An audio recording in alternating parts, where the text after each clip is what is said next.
welcome. I'm Peggy. Thank you for tuning in today, and I hope you'll stay with me.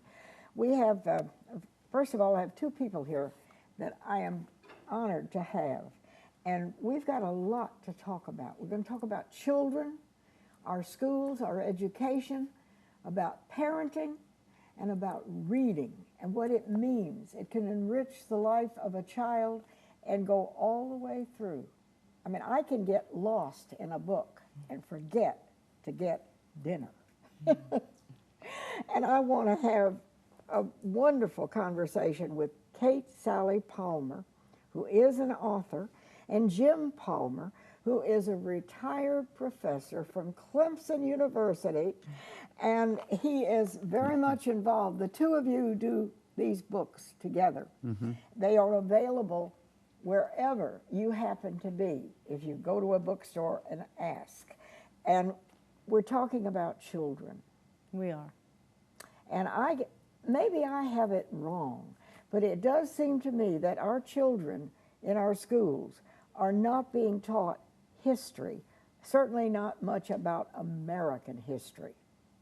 And maybe I'm being critical, and I shouldn't be, but that's the way it seems.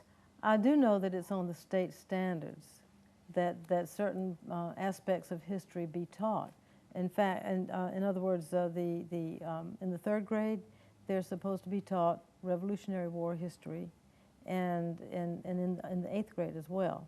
And but many teachers have told us that they don't have a lot of resource materials. In other words, they don't have books that are written for the children of that age. Of that age? Yeah. The social studies, many of the social studies books that they have are produced by national companies. And they have a little bit about each state. Yeah, in but it's a each smattering. book. Yeah. I know what you're saying. All right. We need somebody that's a lot smarter than I am made the statement. You can't know where you're going if you don't know where you've been. And our South Carolina history, the whole Southeast, is rich in history. What wonderful stories. Oh, yes. And you have captured this for children. Oh, thank you. And and of course you were at one point a teacher. Let's talk about these books.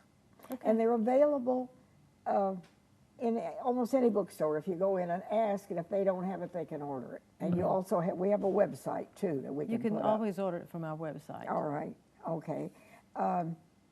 You want to talk about the first South Carolinian? This is our latest history book. Let me hold it up so the camera can get. You want to do this? Okay.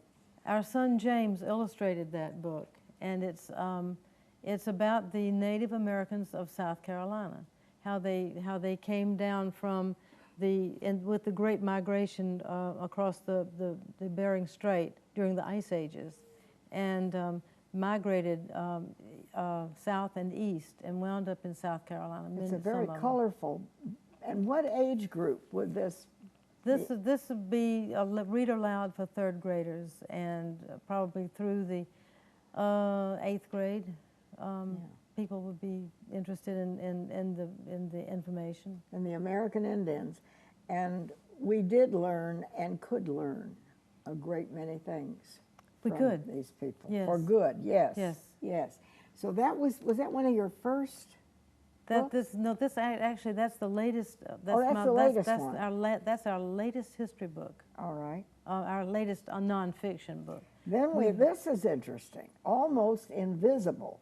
Black Patriots of the American Revolution. We never think about that. These are all small paperback books. I mean, they're easy to hold, and this book came about because I was talking about the Swamp Fox book at a school, and a child asked me if there were any black patriots of the American Revolution, and I thought, well, that's my next book. Because all you do the research. You read books after book after book after book, and you take notes, and you get as much information as you can, and then you decide what to leave out, and that's what winds up being your book. A lot of people don't realize that George Washington's Continental Army had over 5,000 African American I didn't know. troops in it. Yeah, and here's another one. Symbol of Courage, palmetto, and this is our state tree. And you said that one time you were in the schools or something, and the children didn't even know what tree that was. I have a book called The Pink House, and I would go into the schools and read The Pink House, and it had pictures of palmetto trees in the pictures. And I would point to the palmetto tree, and I would say, what kind of tree is that? And they did not know that it was a palmetto tree, and they didn't know, once they found out that it was a palmetto tree, they didn't know it was our state tree. And then once they found out it was our state tree, they didn't know why it was our state tree. So this book tells the story of how the palmetto tree became our state tree. How did that come about? It was all a matter of one battle. It all happened in one battle. Every symbol on our state flag, every symbol on our state flag dates back to this one battle. The blue is the color of the 2nd Regiment uniforms. The 2nd Regiment are the folks who inhabited the fort that they built. They built a fort very hastily at Sullivan's Island to protect the city of Charleston from the British ships that were coming up. And so they built it out of palmetto logs. And the palmetto, people thought it was too weak and that it wouldn't withstand the cannon fire from the British ships. But it turns out that the cannons actually sank into the palmetto logs and gave the soldiers inside the fort a chance to shoot at the ships and disable the ships. And the ships were defeated in a day. And they see these amazing stories we don't even know. And all of these books are just beautifully illustrated. They're colorful. And, you know, I'm thinking before we blink, school will be out. And then you've got summertime. And how wonderful it is to read to your children or to set aside a few minutes and have a book session. And some of these things they're just beautiful. Well, thank you so much. Thank you. And the two of you have worked together through this, and you brought, now this is the Francis Marion, the legend of the swamp fox. Yes.